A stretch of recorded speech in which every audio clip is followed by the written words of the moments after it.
Alors, nous avons nos textes de base. Nous sommes dans le livre de Genèse chapitre 1, le verset 26. On prend aussi Genèse chapitre 1, le verset 28.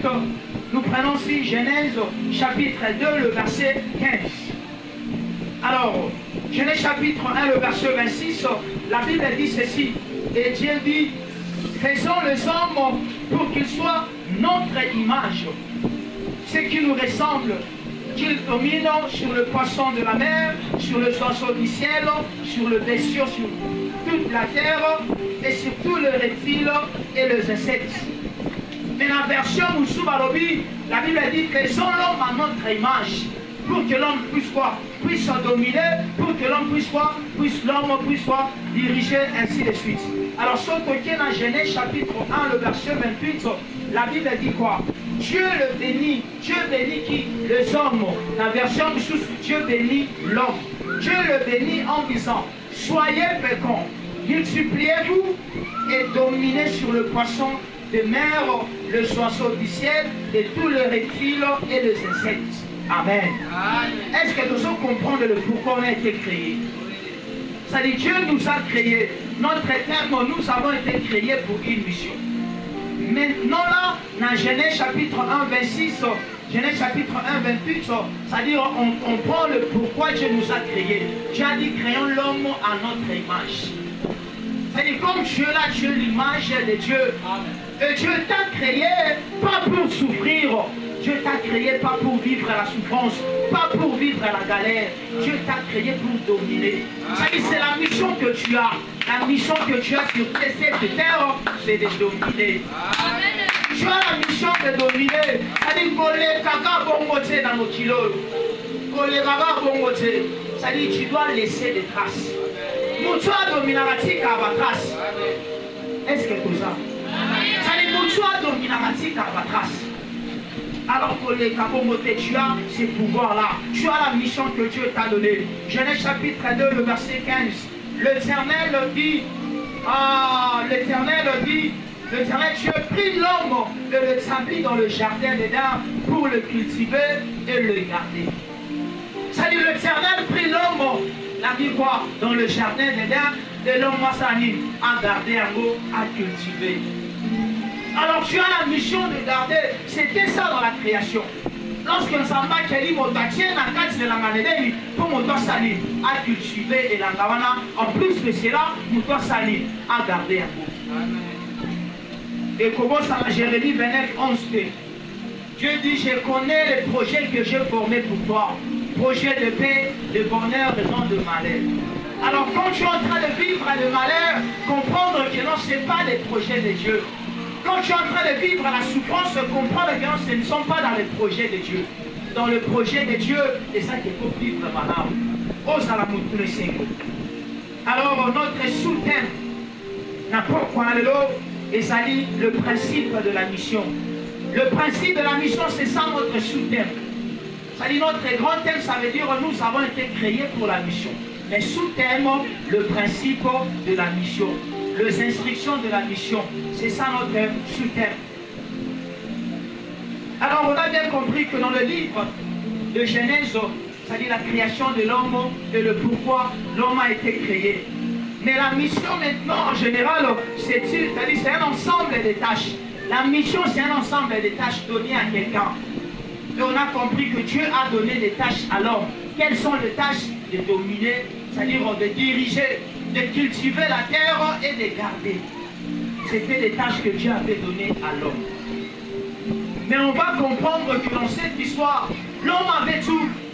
Mais qu'est-ce qui a détruit l'homme? Qu'est-ce qui a fait que l'homme puisse, c'est-à-dire être à côté? C'est simplement le manque de mettre les instructions en pratique. C'est-à-dire, tant que l'idée en pratique, ça va créer un problème. Ça va créer un problème, le manque de mettre en pratique les instructions. Parce que nous avons dit les instructions, c'est-à-dire les instructions dans la mission. C'est ça, les instructions dans la mission. C'est-à-dire de manière générale, comme on a dit, une mission est un ensemble de tâches données à une personne ou à une entité afin d'atteindre un ou plusieurs objectifs. Alors dans le christianisme, La mission, ça dit, est annoncée dans le livre de Matthieu chapitre 28. Si on prend 18, ça dit dans le christianisme, notre grande mission c'est quoi? C'est d'annoncer l'évangile. Dans le christianisme, la plus grande mission que nous avons, c'est d'annoncer l'évangile. D'annoncer l'évangile. Mais si on rentre dans le jardin d'Éden, la mission était de cultiver. La mission était quoi? De garder le jardin. Mais l'homme a failli. Pourquoi parce que ça dit,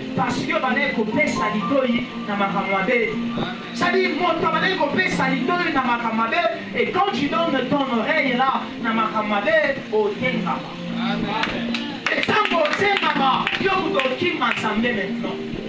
Or que dans le jardin, l'homme était à l'aise. L'homme était à l'aise. Mais ce qui a tout détruit, c'était quoi? Le manque de mettre les instructions.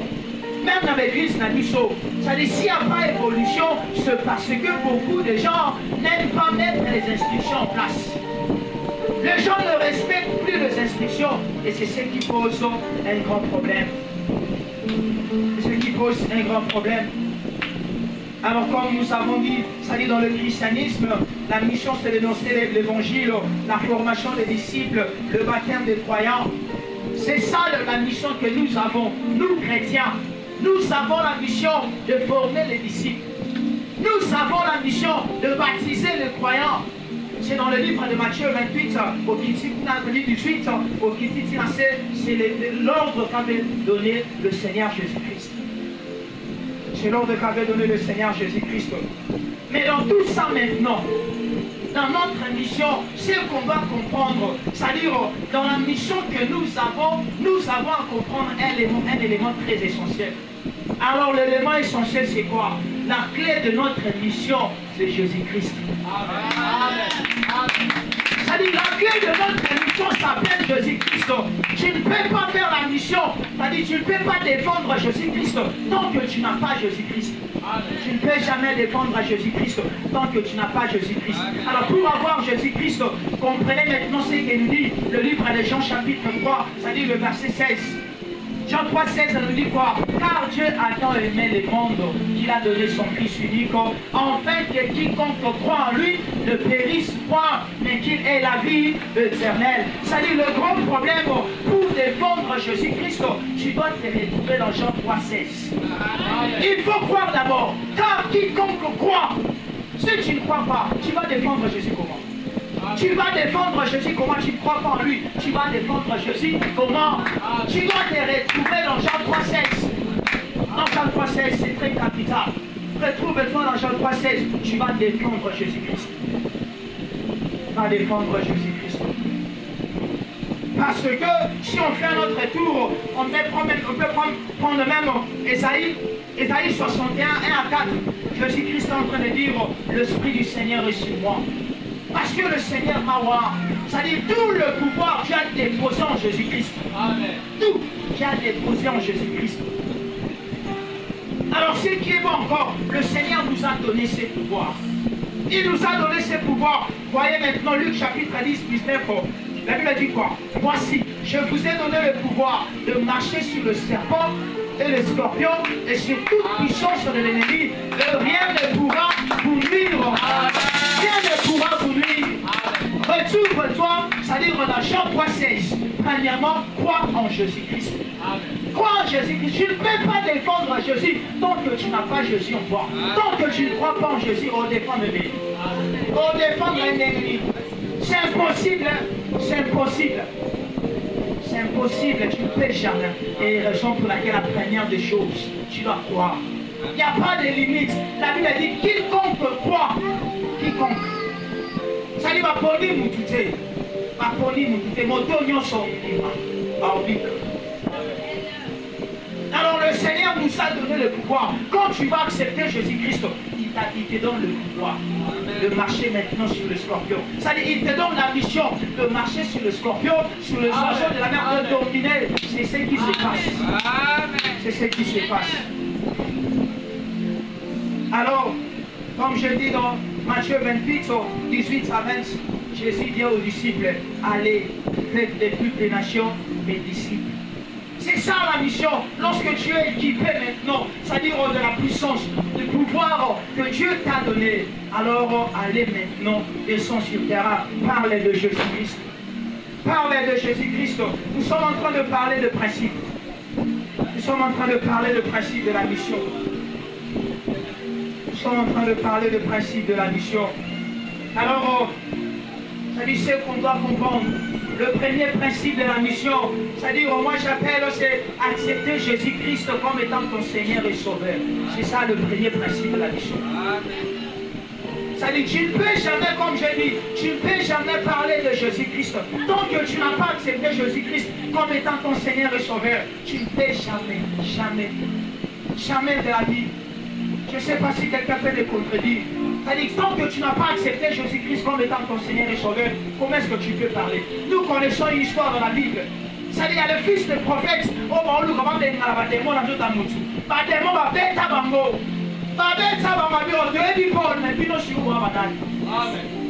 Tu ne peux jamais chasser les démons chez quelqu'un tant que tu n'as pas Jésus-Christ. Tu ne peux jamais. Alors la mission que nous avons, c'est-à-dire de chasser les démons, de dire, c'est-à-dire au boîtier, prends ton lit et marche. C'est ça la mission parce que le pouvoir, Dieu nous a donné.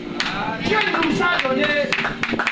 Ne te dis pas que non, David a pris sa colère à l'âge de 17 ans.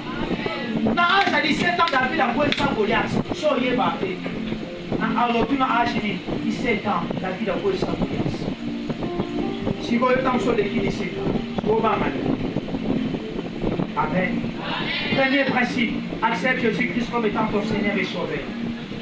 Deuxième principe, c'est-à-dire la foi. La foi, c'est très capital. Dans la mission, parmi le principe de la mission, la foi. La foi, si tu n'as pas la foi, tu ne vas pas accomplir des choses. Dans ta mission, tu ne vas pas accomplir de choses. Tu ne vas pas accomplir les choses. Parce que Romains 10:17 dit ceci. Ainsi, la foi vient de ce qu'on entend, et ce qu'on entend vient de la parole de Christ. C'est-à-dire, la foi va venir quand tu écoutes la parole de Dieu. La parole de Dieu, c'est très capital. C'est-à-dire, nous avons du premier principe, accepter Jésus-Christ comme étant ton Seigneur et Sauveur. Deuxième principe, la foi. On peut aussi ajouter troisième principe, l'écoute. C'est très capital. Oyorani. Oyorani, parce que la foi vient de ce qu'on entend. Et ce qu'on entend, il y a la précision, vient de la parole de Dieu. Oyorani. On connaît très bien l'histoire de la femme samaritaine. La femme samaritaine écoutait Jésus-Christ. La femme samaritaine était en train d'écouter le maître. Oui, au début c'était difficile. Parce qu'elle disait à Jésus-Christ, nous les Samaritains et vous les Juifs, il n'y a pas de relation.